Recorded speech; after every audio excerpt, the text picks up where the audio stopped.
나이가 들수록 우리는 깨닫습니다. 사랑을 주는 일보다 사랑을 놓아주는 일이 훨씬 어렵다는 걸요. 며칠 전 오랜 지인이 전화를 걸어왔습니다. 목소리엔 뭔가 눌린 한숨이 섞여 있었습니다. 아들네 집에 다녀왔는데 이제는 자주 안 가야겠어. 무슨 일인가 묻자 그분은 잠시 뜸을 들이더니 이야기를 꺼냈습니다. 정성껏 밥을 해줬는데 며느리가 아무 말이 없더라고요. 예전엔 맛있어요라도 했는데 그날은 그냥 조용하더라고. 그 말에 담긴 서운함이 전해졌습니다. 그런데 잠시 후 그분은 이렇게 덧붙였습니다. 그런데 말이야. 집에 와서 곰곰이 생각해 보니까 그 애는 그냥 자기 방식대로 살고 있었던 거야. 내가 해준 밥보다 그 애가 지키고 싶은 일상이 더 중요했겠지. 그래서 다음부터는 내 마음을 좀 덜어내기로 했어. 그 목소리엔 이상하게도 평온함이 섞여 있었습니다. 사랑이란 참 묘합니다. 붙잡을 땐 불안하지만 놓아줄 땐 오히려 마음이 편해집니다. 우리는 사랑을 늘 행동으로 증명하려 합니다. 무언가를 해줘야, 함께 있어야 그게 사랑이라 믿었죠. 하지만 세월이 지나면 알게 됩니다. 진짜 사랑은 곁에 머무는 게 아니라 멀리서 바라보는 것일 수도 있다는 걸요. 그분은 전화를 끊기 전 이렇게 말했습니다. 이제 자주 안 가도 괜찮아. 가끔 전화로 안부 묻고 밭에서 고추 자라는 사진 보내주면 그걸로 충분해. 그 말이 이상하게 가슴 깊이 남았습니다.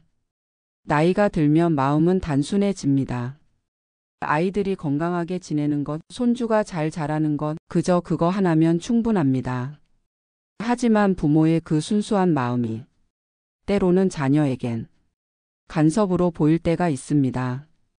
결혼한 자녀 집 문 앞에 서면 설렘과 그리움이 한꺼번에 밀려옵니다. 밥은 잘 먹나? 며느리는 힘들지 않나? 손주는 감기 안 걸렸나? 그 마음은 오직 사랑뿐이지만 세월은 우리에게 이렇게 가르칩니다. 사랑이 깊을수록 적절한 거리가 필요하다는 걸요. 사람의 관계엔 온도가 있습니다. 너무 가까우면 타버리고 너무 멀면 식어버립니다. 부모와 자식의 관계도 마찬가지입니다. 사랑은 뜨겁게 품되 지혜는 한 걸음 물러서서 바라보는 데서 나옵니다. 결혼한 자녀 집에 자주 가지 말라는 말, 그건 냉정해서가 아니라 사랑을 오래 지키기 위한 선택입니다. 사랑은 때로 간섭이 됩니다. 부모의 조언은 언제나 진심이지만 자녀의 입장에선 그 말이 조언이 아니라 통제처럼 들릴 수 있습니다. 결혼했다는 건 이제 그 아이가 부모의 품을 떠나 자신만의 세상을 만들어 간다는 뜻입니다. 그 가정엔 이제 부모의 질서가 아니라 부부만의 리듬이 흐릅니다. 그 리듬 안에 우리가 너무 자주 발을 들이면 사랑은 금세 부담으로 변합니다. 한 아들이 제게 털어놓은 이야기가 있습니다. 처음엔 장모님이 자주 오셔서 좋았어요. 근데 시간이 지나니까 우리 집인데도 내 집 같지가 않더라고요. 냉장고 정리도 아이 재우는 방법도 매번 이렇게 해야지 하시니까 나중엔 대화도 피하게 됐어요. 장모님의 사랑은 분명 진심이었습니다. 그런데 그 진심이 부부 사이엔 보이지 않는 벽을 만들었습니다.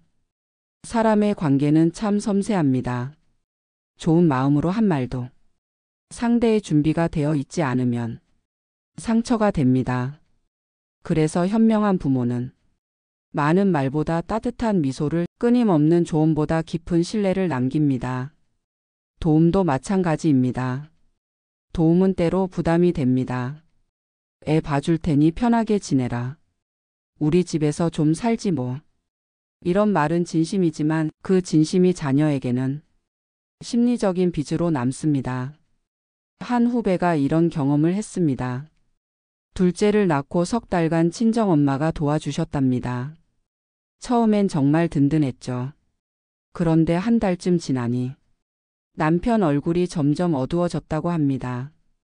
퇴근하고 와도 장모님 눈치 보이고 대화도 줄어들고 작은 일에도 긴장감이 생겼습니다. 결국 장모님이 떠나신 뒤 남편이 조심스럽게 말했답니다. 여보, 다음엔 우리끼리 좀 해보자.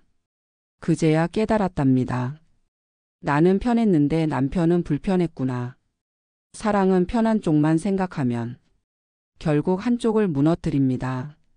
진짜 도움은 곁에 머무는 게 아니라 필요할 때마다 손 내밀 수 있는 믿음을 주는 것입니다. 그리고 마지막으로 노년의 존엄은 거리에서 지켜집니다. 사람은 자기 힘으로 설 때 비로소 자존심을 느낍니다. 자녀의 집에 오래 머물면 그 집의 질서에 나를 맞춰야 합니다. 조용히 해야지. 눈치 보이지 않게 움직여야지. 그러다 보면 어느새 자기 목소리를 잃습니다. 요양병원에서 일하는 간호사가 말했습니다. 자녀 집에서 오래 사신 어르신일수록 표정이 어두워요. 항상 조심해야 했거든요. 반면 혼자 살던 분들은 달랐습니다. 말투가 또렷하고 표정이 살아있고 자기 의견이 분명했습니다. 왜일까요? 그분들은 여전히 자기 삶을 살고 있었던 겁니다.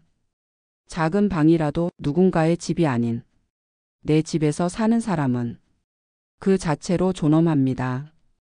결혼한 자녀 집에 자주 가지 않는 건 외로움을 견디는 게 아니라 나 자신을 지키는 일입니다.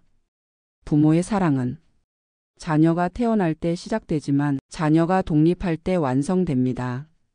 이제 그 사랑은 품는 게 아니라 놓아주는 것으로 바뀌어야 합니다. 누군가의 인생을 지켜본다는 건 넘어질 때 손을 잡아주는 게 아니라 일어설 수 있다고 믿어주는 것입니다. 결혼한 자녀 집에 가지 않는 이유, 그건 냉정해서가 아닙니다. 정말 깊이 사랑하기 때문입니다. 함께 살지 않아도 마음은 연결되어 있습니다.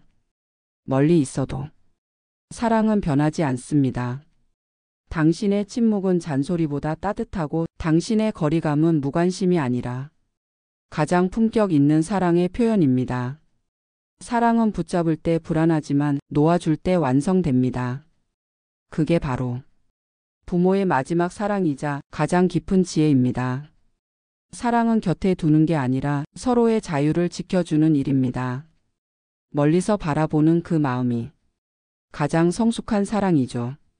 구독과 좋아요는 삶의 지혜를 전하는 데 큰 힘이 됩니다. 오늘도 따뜻한 하루 보내세요.